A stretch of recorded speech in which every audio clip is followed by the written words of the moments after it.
7 letras. Él hizo mi lengua como cortante espada. Él me guarda a la sombra de su mano. Hizo de mí aguda saeta y me guardó en su aljaba.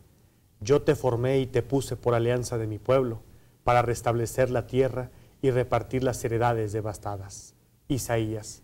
Muy buenas tardes, amigos, qué bueno que están con nosotros en este su programa de letras. Ya lo sabe que este programa va dirigido hacia las masas, a las masas encefálicas. Soy su amigo y servidor Samuel Gómez Luna Cortés, que como cada lunes agradece su preferencia. Y como usted acaba de escuchar, pues así inicia el prefacio de la feria, la novela del maestro Juan José Arreola. ¿Y qué más y qué mejor para hablar sobre este gran personaje, gran jalisciense universal, que mi querido amigo el maestro Orso Arreola? Maestro, buenas tardes, bienvenido a este su programa. Muy buenas tardes, Samuel, qué bueno que nos gusto acompaña. me da estar contigo. Y bueno, la feria se refiere a la fiesta josefina de Zapotlán el Grande, Sí, que es en el mes de octubre. así es. Y Juan José Arreola hizo su biografía, su propia interpretación de Zapotlán, su pueblo natal, Sí, y de la feria como su novela de testimonio biográfico. y en esta feria, maestro, bueno, en primer lugar, ser hijo de Juan José Arreola es algo interesante para platicar, no solamente por el orgullo del personaje, sino por aquellas devociones que les legó, como por ejemplo el libro de la lectura, maestro. Por supuesto que sí. Yo el día de hoy, Samuel, en tu programa que está dedicado al libro y la lectura, quisiera decir que este epígrafe que has leído ahora de la Biblia, Así que es. un epígrafe de Isaías, él hizo mi lengua como cortante espada, hizo de mí aguda saeta y me guardó en su aljaba. Es muy bello. Yo les invitaría a nuestros escuchas del día de hoy que leyeran la parte de la Biblia que se refiere al profeta Isaías. ¿Por qué Arreola centra su devoción como católico, como cristiano, como devoto del Señor San José, que es nuestro patrono en Zapotlán el Grande? Porque uno puede darse cuenta cuando lee uno el texto de Isaías en la Biblia que hay una voz que nombra. Fíjate que los poetas nombran, dicen, pronuncian. Es decir, la palabra como verbo encarnado, yo pienso que eso es muy importante porque en Arreola, en esta novela, La Feria, él toma la inspiración de un gran poeta francés que se llama Charles Péguy, hoy olvidado porque ya, tú sabes... Injustamente olvidado.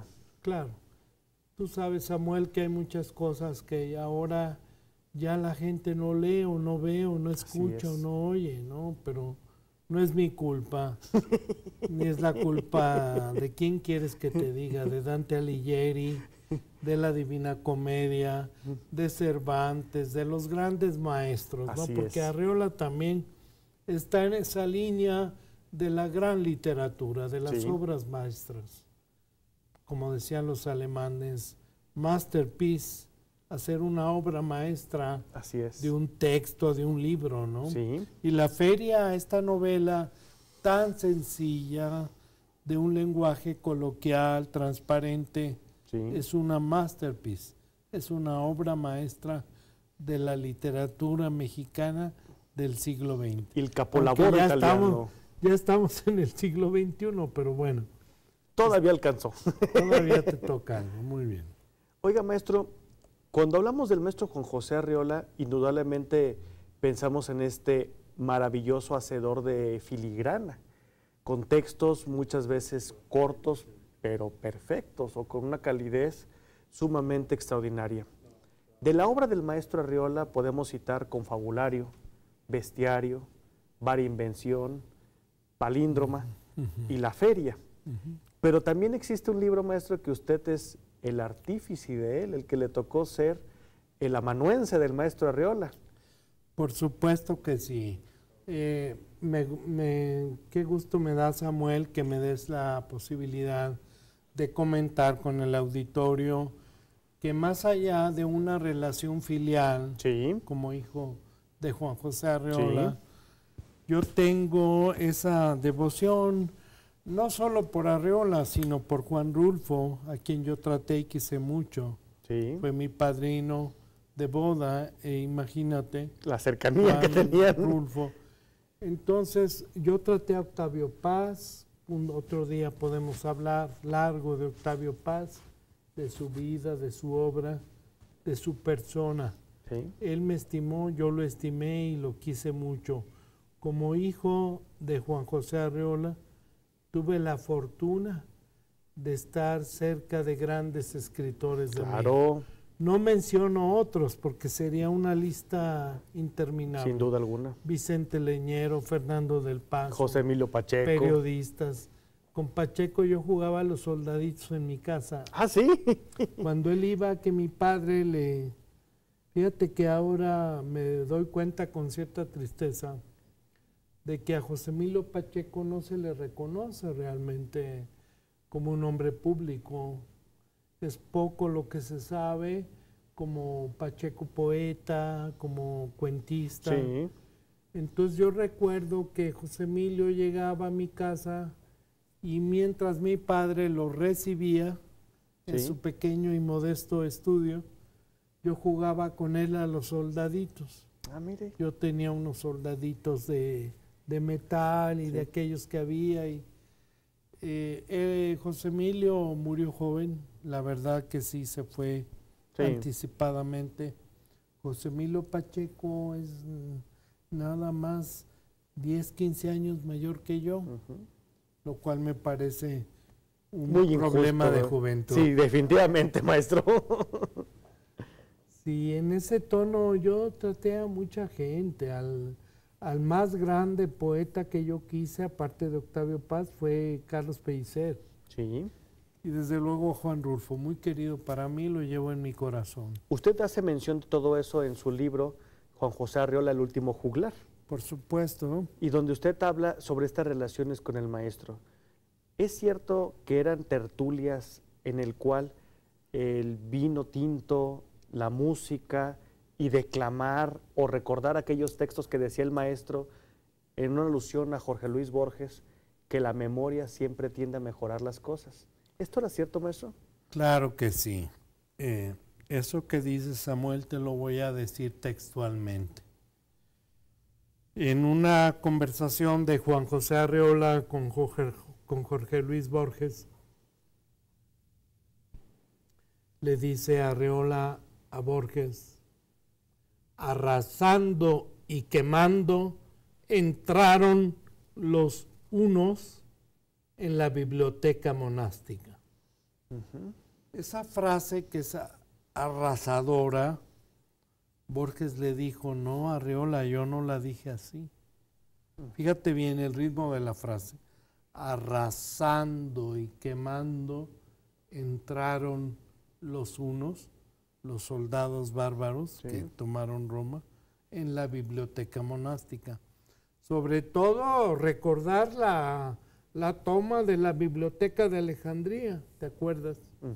Esa célebre biblioteca que yo recuerdo en el sueño, ¿no? Entonces, Borges le dice a Arreola: no es así, usted perfeccionó mi frase. Es decir, Arreola, en un diálogo con Borges, queda para la historia el dato de que Arreola perfeccionó la frase de Borges y de muchos otros escritores. Lo que parecía imposible, maestro, pero se llevó a la realidad. Sí. Estamos platicando con el maestro Orso Arreola y bueno, como usted puede apreciar, es un programa especial, es un programa verdaderamente icónico, porque estaremos hablando sobre el maestro Juan José Arreola, vidas y milagros, este gran devorador de las letras, pero sobre todo es que el maestro Juan José Arreola nos legó el oficio del lector. Vamos a una pausa y enseguida regresamos para seguir platicando sobre el maestro Juan José Arreola a través de mi querido amigo Orso. Muchas gracias.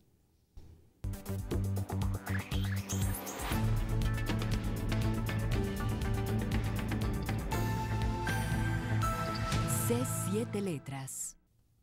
El cortejo se detuvo un momento frente a la tienda de Don Cuco.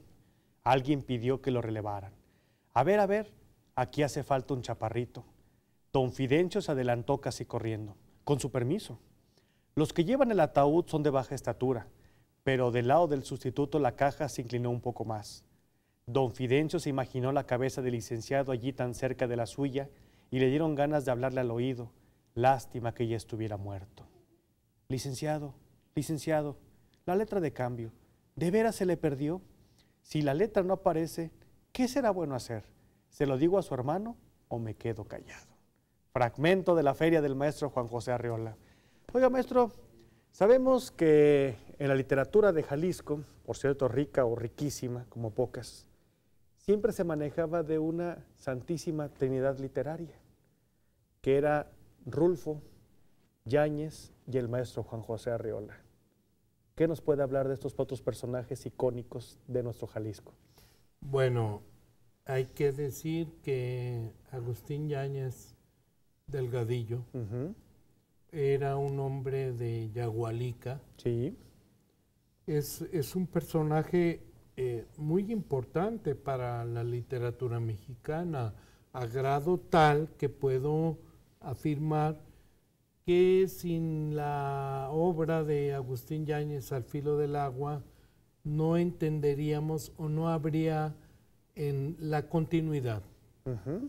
Me refiero a Juan Rulfo, por ejemplo, sí, con Pedro Páramo y con sus cuentos, y también a Juan José Arreola con la feria. En una ocasión me invitaron al Colegio de Jalisco, sí, en un homenaje a Agustín Yáñez, y todavía, Samuel, tuve el gusto de comentarle a mi padre en su lecho de enfermo. Él vivía en la colonia Providencia, sí, y platicábamos de ciertas cosas y me dijo, fíjate qué curioso, mi padre me dijo, tienes que decir que la novela Al filo del agua de Agustín Yáñez es una novela fundacional de la literatura mexicana. claro. Esto entendido, claro, en términos de, bueno, luego viene Juan Rulfo, Juan José Arreola, Carlos Fuentes. Pero muy importante para mí, yo siempre le he tenido un gran cariño al exgobernador de Jalisco, Agustín Yáñez. Qué obras tan bellas hizo por la cultura de Jalisco, ¿no? Así es. Es que los jóvenes ahora y mucha gente no saben que antes Jalisco era como un polvorín. Agustín Yáñez viene a darle la jefatura cultural, ¿sí? Sí, claro. Educativa, Claro. Ese gran educador de México que fue Yáñez. Así es. No tienes idea cómo yo aprecio y tengo el gusto de tratar a Agustín, su hijo, a Andrea y sobre todo a su otro hijo, Gabriel.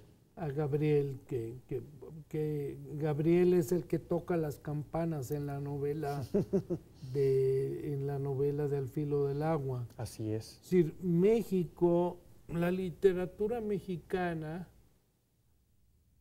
yo he estado muy atento a todo el proceso de lo que ha sido la literatura en el siglo XX. Sí. La poesía, la novela, el cuento. Entonces, hay un parteaguas muy importante con la obra de Yáñez, inclusive su última etapa, porque decía un crítico literario, José Luis Martínez, de Atoyac, Jalisco. Por cierto, compañero de pupitre del maestro Arreola. Acuérdate que en el año 18 va a haber 3 centenarios. Lo platicaba con la doctora Miriam Báchez Pagnol.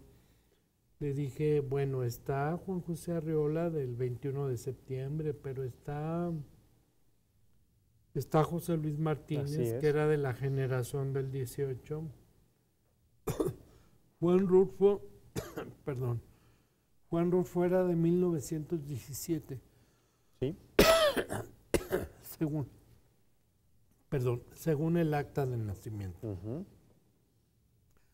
pero él se identificó con la generación del 18. Yo tengo un texto muy bonito que publicó el maestro José Luis Martínez Rodríguez, que nadie se acuerda de su otro apellido. José Luis era de Atoyac y a mí me decía joven poeta campesino cuando iba a verlo a su biblioteca, porque yo le recordaba acá estas regiones de Jalisco, ya sabes cómo soy yo. Les hablo ahora sí que al tiro, ¿eh?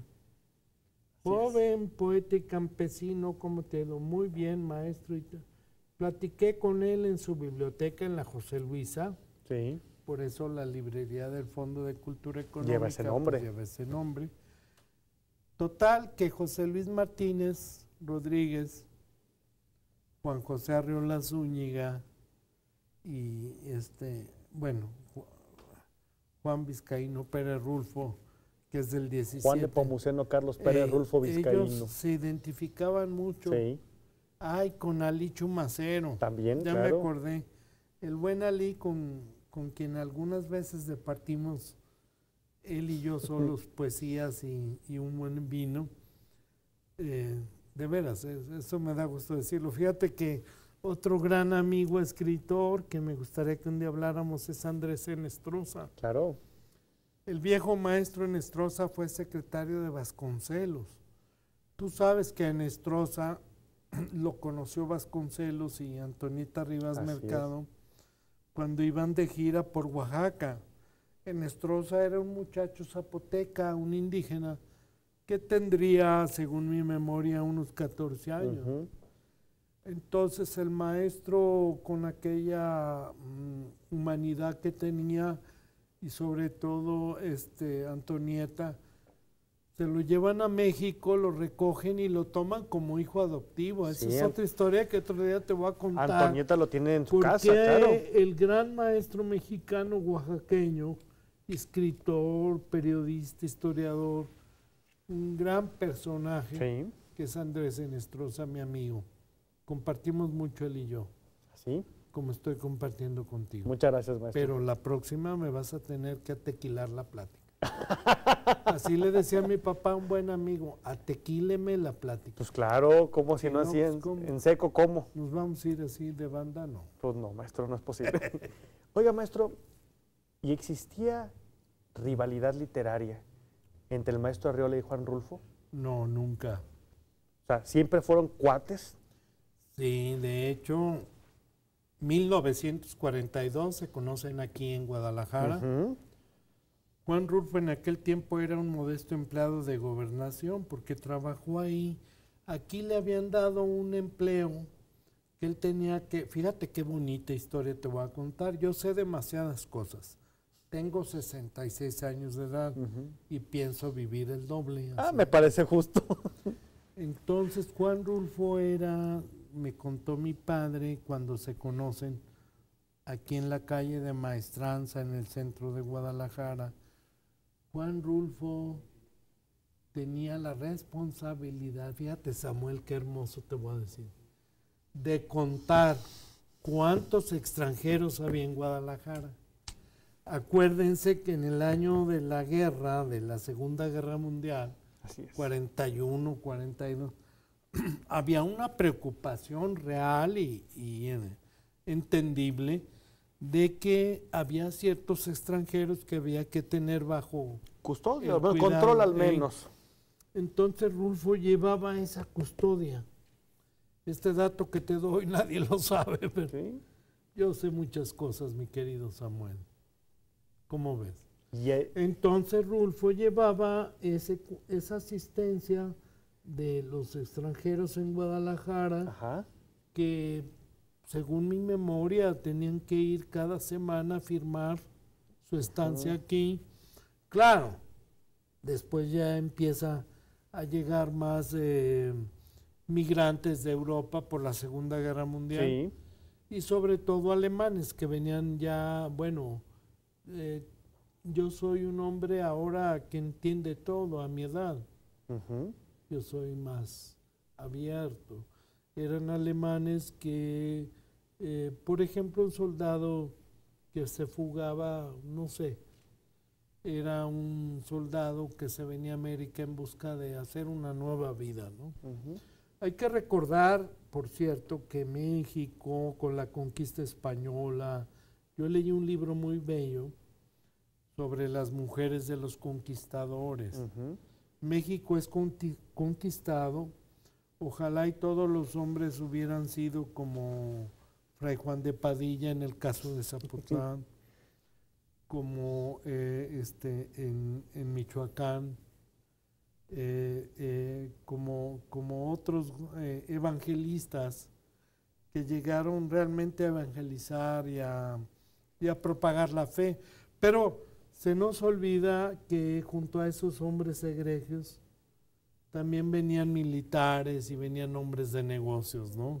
Bueno, me estoy distrayendo un poco, pero todo es literatura.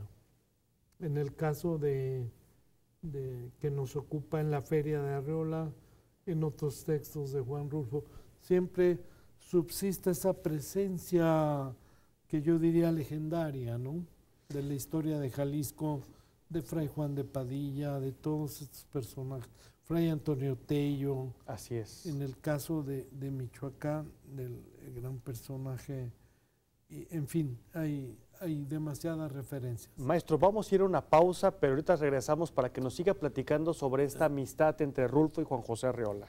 Vamos a un corte y enseguida continuamos. Está con nosotros el maestro Orso Arreola. Y para decirlo con el tenor del maestro, tengo el conflicto de que me voy de rama en rama por temor de llegar hasta la raíz. Regresamos en un momento más.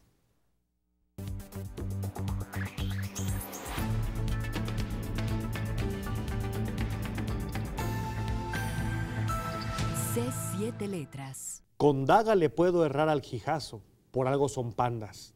Los verduguillos son derechitos como espinas de huizache. Hay buenos cuchilleros en Sayula. Yo escogí un verduguillo ahora que estuve de pasada. A veces les ponen figuras y letreros. Me dijeron que si le escribían mi nombre, yo les dije, mejor póngale una mentada de madre, y se rieron. Me costó caro. La hoja es de lima. Todavía se le alcanzan a ver las rayitas. La cacha de ruedas de cuerno, una negra y otra güera. La punta está como ajuate. Yo no le voy a decir nada, ni le voy a saludar, pero si él me dice, órale collón, se lo dejo en las costillas.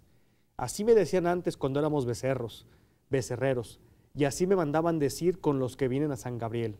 Pregunten por el collón y díganle que cuándo se viene para Cotija. Y es que yo también me iba a ir para Cotija de muchacho, pero me la rajé a medio camino cuando encontramos al colgado. Qué dura imagen, maestro. Muy dura, pero también hay que recordar que a Juan José Arreola y a Juan Rulfo y a Agustín Yáñez y a Mariano Azuela y a nuestros más insignes escritores les toca ver la revolución de cerca. Así es. En el caso de Arreola y Rulfo ya más la cristiada y Sí. parte de final de la revolución. No, la plena revolución. Dice Arreola que su mamá, que mi abuela Victoria Zúñiga le tapaba la cara Para que no viera. para que no viera los colgados. Fíjense que allí por Ciudad Guzmán, por Zapotlán el Grande, de la estación Manzano, la estación de Sayula, muchos colgados. Pero íbamos a abordar ahora algo en particular, que es la relación de Juan Rulfo y Juan José Arreola. Yo en mi libro El último juglar, con las licencias del Neil Obstad y todas las demás, y la de mi Constancia, publiqué un capítulo en mi libro El último juglar que se titula La Yunta de Jalisco. Esa frase es de Juan José Arreola, me la dijo mi padre. Es que Juan Rulfo y yo éramos la Yunta de Jalisco. Claro, se refería a la literatura, porque ahorita pues ya ves que hay muchos poetas exquisitos que, ay, ¿qué estaré diciendo hoy? ¿No? Se persignan y se señalan y se exorcizan. Así es. Yo ahorita estoy haciendo un exorcismo. Bueno, pues esta gente que no entiende qué es la literatura, que no sabe que la literatura se lleva en la sangre, se escribe con sangre, se vive, Sí. se padece, La literatura que yo viví con Juan José Arreola y Rulfo y todos ellos, era una literatura real, de escritura, de tiempo. Pasional. Entonces, sí, claro, humanamente bella. Yo diría que hoy hay gente que malinterpreta esa relación entre Juan Rulfo y Juan José Arreola. Yo quisiera hoy, Samuel, si me lo permites, acotar o dejar en claro esa situación. Sí. Pareciera que desde hace años alguien con mala fe o con buena fe, un crítico, sembró la discordia. Fíjate esa frase tan bella que hay en el frontispicio del Teatro Degollado. Que la discordia nunca llegue. Que nunca llegue el clamor de la discordia. Que nunca llegue el clamor de la discordia. Así es. Pero mucha gente, sobre todo en mi medio, que yo crecí, nací y vivo de la literatura, es parte. Entonces la discordia siempre hay quien la promueve o por dónde llega, ¿no? Yo creo que debemos estar muy atentos porque el día que le llamó Clara Paricio, la esposa de Juan Rulfo, a mi padre, estaba yo viviendo con él en la Ciudad de México y le habló, han de haber sido las 5 de la mañana o las 6 de aquel día del 84, 85, y le dijo, ha muerto tu amigo Juan y todo. Mi padre se conmovió, se vistió, fue a verlo, lloró frente al ataúd. ¿Por qué lo digo? Porque hoy hay más de algunos intérpretes, muy desafortunados, por cierto, de la relación viva, de la relación de escritores, que se compartieron textos, que se compartieron primeras experiencias de vida en Guadalajara, en México, de vida, de literatura. Juan Rulfo una vez en el Museo Georges Pompidou en París, está grabado eso, hay un testimonio registrado, creo que es 1993, dijo, Juan José Arreola no solo nos enseñó a nosotros, se refería a Juan Rulfo a su generación, a los del 18 y otros, no solo nos enseñó a leer, sino también a escribir. Desgraciadamente, como ha ocurrido con Borges, con Pablo Neruda, con Octavio Paz, con Juan Rulfo, con Carlos Fuentes, hay gente muy malintencionada que a partir de cierta relación, fíjate, Samuel, y qué importante que en tu programa de literatura yo pueda decir eso, porque yo no estoy de acuerdo. Yo no puedo estar de acuerdo que alguien ponga palabras en la boca de Juan José Arreola que él no pronunció. Claro. No puedo estar de acuerdo.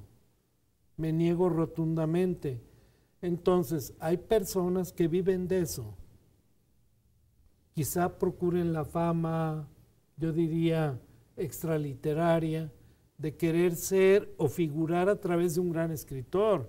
Sí, claro. Y ha pasado con Jorge Luis Borges. Y esto contado en familia con la señora viuda María Kodama de Borges, que llevó amistad con mi hermana Claudia. De hecho, mi hermana Claudia le dice a María Kodama, cuando era asistente de Borges, que por qué no considera seriamente ya un matrimonio con el maestro. Claro. Eso se lo dijo mi hermana Claudia Arreola, Claudia Berenice Arreola Sánchez, a quien le mando un beso y un abrazo hoy, porque mañana cumple 70 años mi hermana. Fíjate, mañana cumple 70 años mi hermana. Y mi hermana estuvo con mi padre, Juan José Arreola, y con Borges en su casa en Buenos Aires. ¿Ah, sí? Con su gato y con una ayudante. Beppo, el gato, Fanny. Beppo. Y Fanny. Beppo. Entonces, Beppo, qué bonito que te acordaste de Beppo, porque mi hermana tiene en su casa un gato que se llama Beppo. Claudia, te mando muchos saludos y en recuerdo tuyo y de lo que tú sabes, qué alegría me da tus 70 años.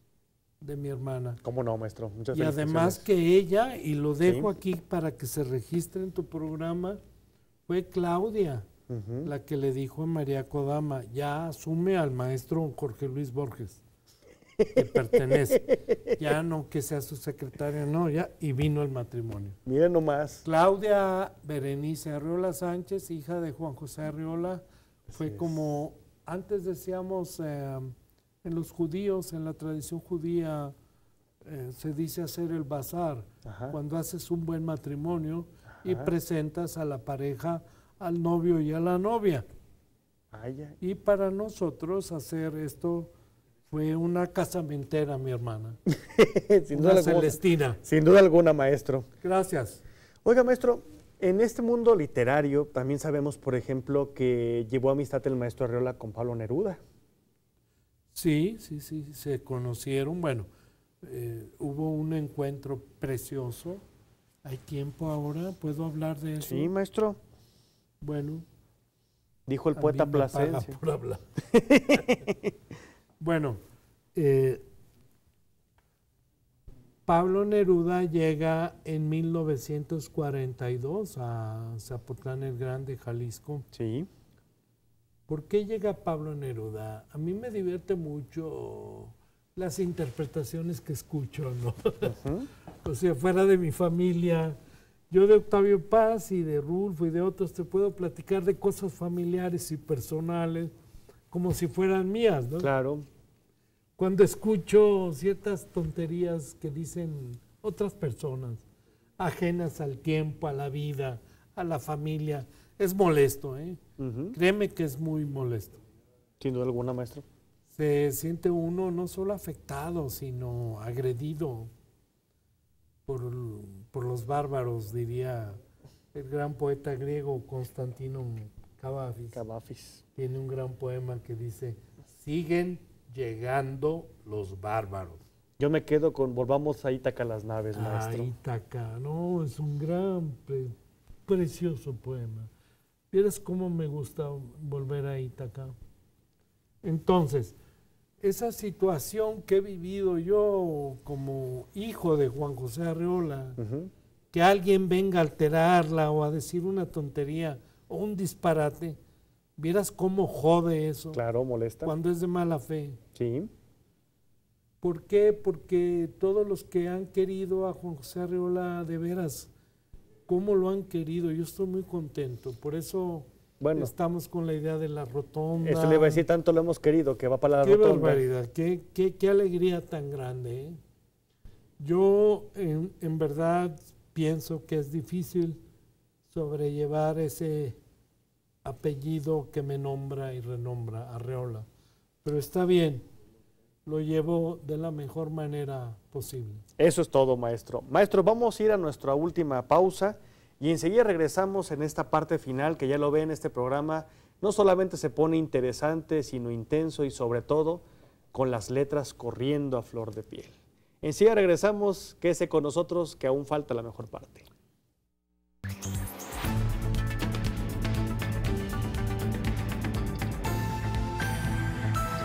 C7 Letras. Procura cuál es el cerrito del soyate. Hay una mata de soyate en forma de cruz, no habiendo otra de tamaño y figura.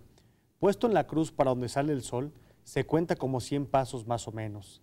Están 3 soromutas tapando la puerta de la cueva, donde hay un montón de dinero que hace el bulto como de 10 fanegas de maíz, y adelante está otro montón más mediano de monedas coloradas, que no sé qué monedas serán.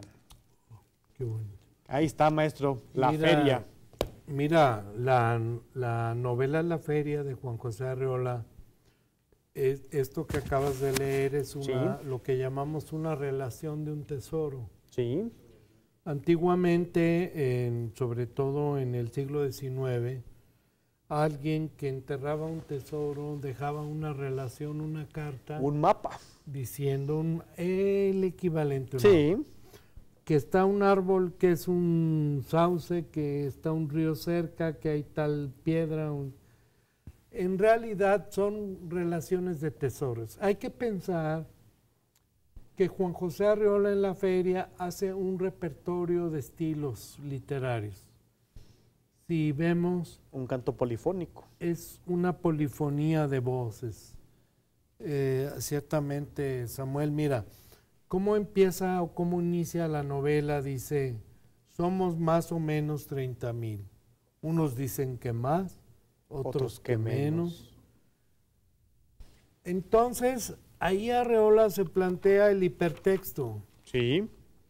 A mí que me disculpen los críticos literarios que no lo entienden, pero está intercalado en el discurso del texto literario de Arreola, que lo vive él como testigo, las ferias josefinas dedicadas al Señor San José, claro. las fiestas de octubre, que no son en marzo, cuando corresponde al calendario, vamos, al santoral. Al santoral, pero son en octubre porque se cierra el acabo, que es el cultivo de la tierra y de la última cosecha del año, que tiene que ver con el hecho de que había una derrama de carácter económico, festivo y social. Claro. Por eso se cambia, eso me han preguntado sobre eso y esa es la explicación. Ahora, en Arreola la feria es una conjunción. Están textos de historiadores, lo mismo Fray Antonio Tello, lo mismo un texto de Mota Padilla también, ¿verdad? De Mota Padilla, o está un texto, por ejemplo, de un revolucionario que es el general que estuvo con Manuel Macario Diegues, que yo conocí a su hijo, un general que estuvo en la región, y que Arreola toma un párrafo ahí, de un diario se llama Mis Memorias de Campaña, de Amado Aguirre. Sí. Ya lo recordé, que por cierto se enamoró de una tía abuela mía de Tamazula, pero ahora no hay tiempo de hablar de eso. Entonces, el general Amado Aguirre, que era, él se adhiere, como yo lo hubiera hecho, a la causa del general Obregón, sí, cuando se levanta en armas en Sonora, porque oye, que después del asesinato de Madero, qué terrible. Muchos hombres como él, en este caso, bueno, aparece también en la feria. Voy a contarte, Aniceta, lo que hizo Fierro de Villa. El Napoleón de Petate iba escapando la vida. En Tuxpan dejó el caballo y en Zapotiltic la silla.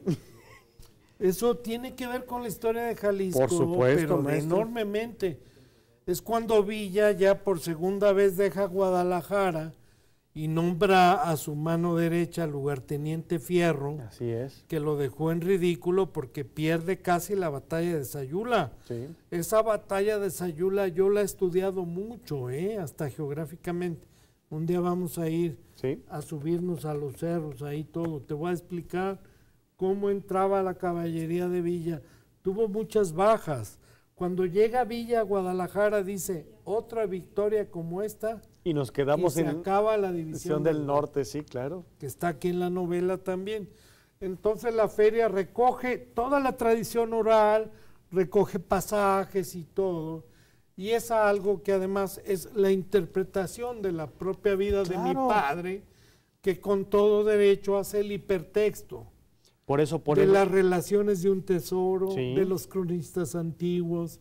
El que no entienda eso no sabe de literatura. Fragmentos de evangelios apócrifos. Claro. Me encanta este fragmento, maestro. La cita de Isaías. Somos más o menos 30,000.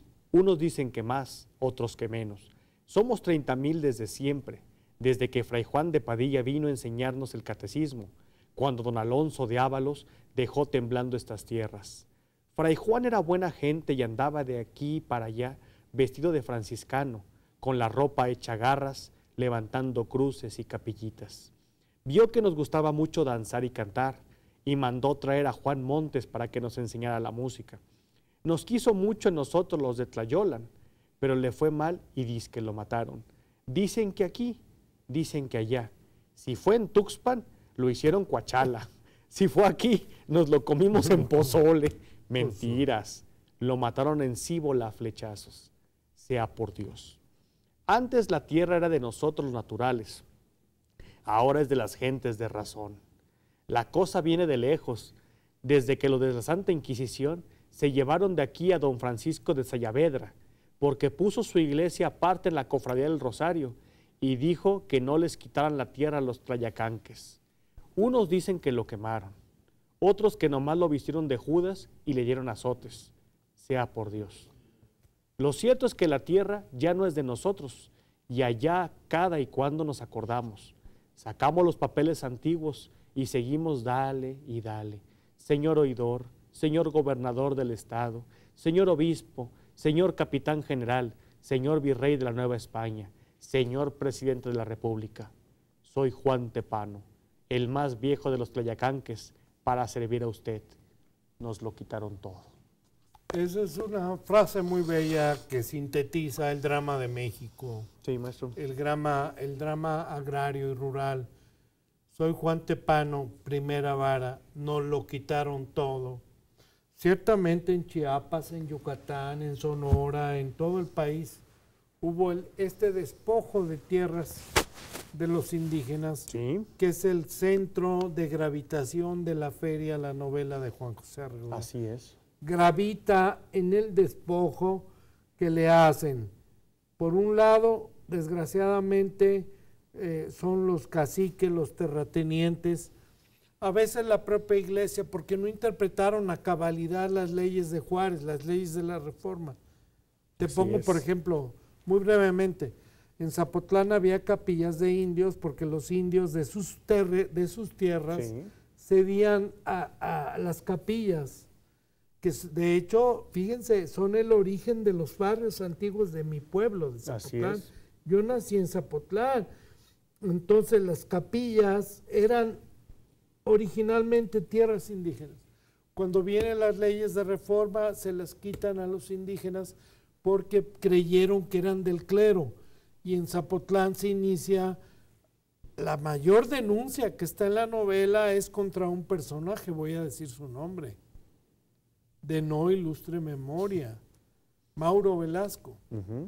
Él era el presidente de la Comisión Repartidora de Tierras que se menciona en la novela. Y ojo, es un tema recurrente en Mariano Azuela, en la novela de la Revolución, en Juan Rulfo, en Yáñez, claro. En Yáñez, sobre todo en Rosario Castellanos, en Rojas Chiapas, González. Rojas González, que es el reclamo por la tierra. Claro. O sea, tú me despojaste de la tierra, era la tierra mía, ¿no? Claro. Perdón. Oiga, maestro, y ahorita que andamos en Zapotlán el Grande, un pueblo que de tan grande nos lo hicieron Ciudad Guzmán hace 100 años. Hace muchos Pero años. nosotros seguimos siendo tan pueblo que todavía le decimos Zapotlán. Claro. Es un hermoso valle redondo de maíz, un circo de montañas, sin más adorno que su buen temperamento, ¿no, maestro? Eso es muy bello. Oiga, ¿y qué tan cierto es lo que ahorita el volcán está en activo? Porque Bueno. recuérdese que en 1918 nos cubrió de cenizas. Bueno, el volcán es como tener una bomba debajo de tu almohada cuando llegas. A mí me pasa hoy. Yo diario salgo allá en Zapotlán. Yo siempre le he dicho Zapotlán. Mi padre de niño me prohibía decir Ciudad Guzmán. E hizo bien el maestro. Pero ese va a ser otro programa donde hablemos de Gordiano Guzmán. Yo les digo a Tamazula, que de ayer a mi madre, mi señora madre Sara Sánchez Torres, muy querida, pues que le pongan a Tamazula de Gordiano Guzmán el nombre completo y que nos regresen a Zapotlán el Grande, Jalisco, nuestro antiguo nombre. Claro. Que además hay un nombre más antiguo que ese, prehispánico, que es Zapotlán Tlayolan. ¿Ah, sí? Tierra de maíz y sobre todo tierra de la diosa curandera de toda la mitología náhuatl. En todos los códices náhuatl antiguos aparece Zapotlatena. Yo soy sobrino nieto y mi padre era sobrino del ilustrísimo José María Arreola, Claro. del gran pater de la Universidad de Guadalajara. Nuestro gran vulcanólogo, fundador por en cierto. 25 de la nueva universidad. El hombre que en Jalisco más estudió al volcán Colima es mi tío abuelo, Cierto. don José María Arreola Mendoza. Maestro, estamos terminando este programa lamentablemente. Primero, queremos agradecerle que nos haya acompañado y segundo, que se comprometa a seguir viniendo con nosotros. Claro, con mucho gusto. Porque ya lo ve que aquí hay mucha tela de donde cortar, porque la vida diaria es quizás más literaria que a veces la ficción. Maestro, muchísimas gracias por habernos acompañado, pero sobre todo gracias a usted, que nos permite entrar desde la comunidad de sus hogares a través de esta multiplataforma. Nos estaremos viendo el siguiente y escuchando el siguiente lunes. Hoy Samuel Gómez Luna Cortés, y ya lo sabe, que la literatura es el mejor escudo contra la indiferencia. Así que hay que leer, así sea por imposición, pero más que nada por el gusto del placer de encontrar la lectura. Muchas gracias, continúe con nosotros.